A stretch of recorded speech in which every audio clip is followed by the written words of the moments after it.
Manau, kad buvom stipresni vien dėl to, kad daugiau lygiaverčių žaidėjų turėjo.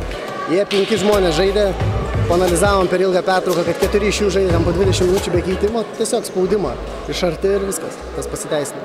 Galima sakyti, kad sekės šiandien? Nemanau, tiesiog buvom tikrai stipresni. 3., 4. kėlinį žaidėm tikrai geriau. Daugiau jėgų turėjom.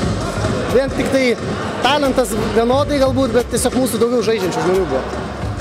Šiaip komanda kasmet atsinaujina, tų titulų net per daugiausia turbūt smagu taip sezoną pradėti. Labai gerai, labai gerai. Tiesiog tą pačią komandą žaisim ir C lygoj, tai šaunu pradėti pergalę.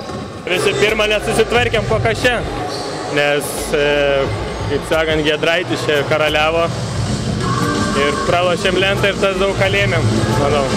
Paprasčiausiai, kai atsilikinėjai, labai sunku vytis yra, nepersilaužėm varžybų, taip ir gavosi. Kaip pats turnyras klostėsi, vis tiek iki finalo nukeliavo turbūt? Pradėjom, kaip dažniausia pradedam pirmas pralaimėdami varžybas, o toliau klostėsi, kaip matot, iki finalo, visos pergalės, tai finale vėl suklupom. Kaip ir jau 3. turnyrą jau mes pralošėm finale, gaila, bet taip yra. Atsimsit C lygoje turbūt? Stengsime.